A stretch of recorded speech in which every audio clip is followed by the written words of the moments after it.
I think we may have found one of the best engines ever to go in a Porsche 911. This being a naturally aspirated 500 horsepower rear wheel drive Porsche 911 with a manual gearbox. Sounds awfully like another car from within the 991 family. That one.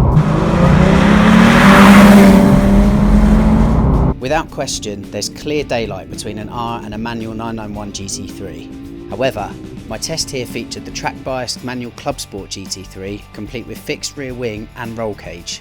Really then, we need a manual with touring pack to decipher if the R specialty is truly retained.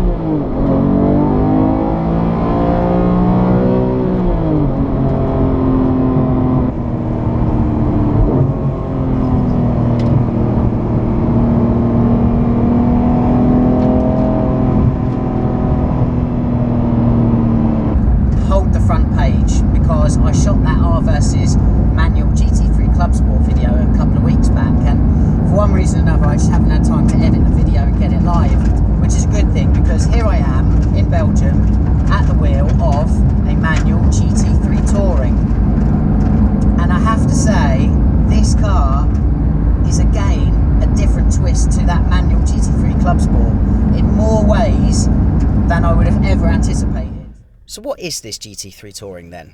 Well, revealed at the 2017 Frankfurt Motor Show, the 991 Gen 2 GT3 with touring package, for its full title, is a response to what Porsche said was a large market for a GT3 without a wing. What they mean, of course, is they upset a lot of people making the R so limited, so this is their way of saying sorry. The Touring isn't just a manual GT3 with the wing locked off either. The ride height has been tweaked, spring rates have been adjusted, even a different wiring loom is utilised. So this is something we really need to talk about because this is what everybody wants to know. This GT3 Touring is the car that people thought would steal the thunder off the 911R. It has the same body as the R, it has the emission of a wing, it's a flat back just like the R, it has a 6-speed manual gearbox from the GT department, shorter, stubbier shifter, so many things. Now let's get straight into the details then between this, the Touring, and the manual Clubsport version of the 991 Gen 2 GT3. First and most noticeable difference then is that it's louder in here, the Touring, than it is the manual Clubsport GT3. I did say that right. For some reason, it's louder in the Touring than it is the Clubsport car. Allegedly, more sound deadening has been taken out of the Touring. It is seriously loud, and you can probably hear all the stones flicking up in the wheel arches as well. That's exactly like you get in a Rent Sport, not so much a GT3, so this is super, super, super loud in here. Porsche have kind of got that the wrong way round really, because whereas a GT3 is a track car, should be designed to drive to the track, around the track and home again, Touring is designed to drive to the Alps, around the Alps and then home again.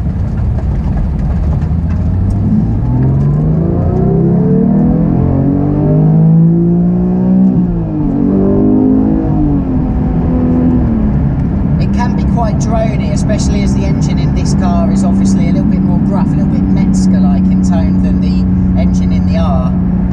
I think that would grate on me after several hours trekking to the Alps, I really do. The GT3 utilised the same system as the R, and the same system, to be fair, that's used on the Carrera variants, is an active rear wing that pops up at 75 mile an hour. Now the Touring, similar to the R, has a real steep angle to it. On the Touring, it's exacerbated that little bit more because running along the edge of that wing is that additional gurney flap. Just means that as soon as that wing pops up, it's quite an evocative sight. The other thing is the gear shift. It isn't as notchy as that of the Clubsport car. The question, of course, is it as slick as the R? Is it as good as the 911R? And the answer is no, but only just. The R just pips it. It's that little bit lighter and a little bit more direct. Don't get me wrong, this seems to be much improved over the Clubsport. For some reason, it's more slick, it's more direct, it's not as notchy. But the R just pips it. Just pips it.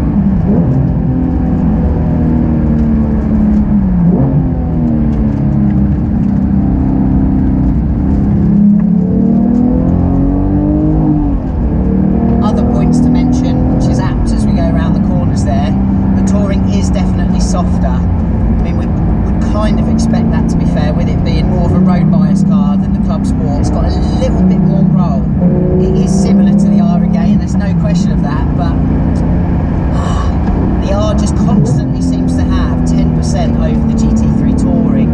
But bloody hell, it's not far off.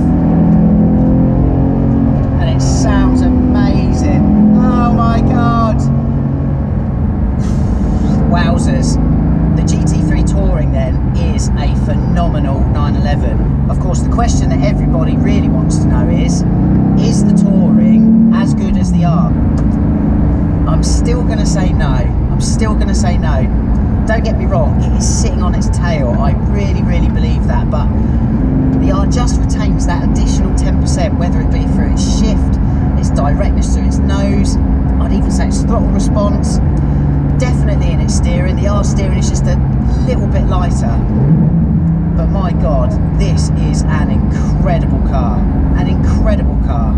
I think the best thing about this car is 5 years ago when the Gen 1 was revealed and Andreas Preuninger stood on the stage at the Geneva Motor Show and told journalists such as myself that PDK is the only way forward. And I mean, here we are, 5 years later, we're in a GT3 that has a manual gearbox and a flat back deck lid. Bonkers.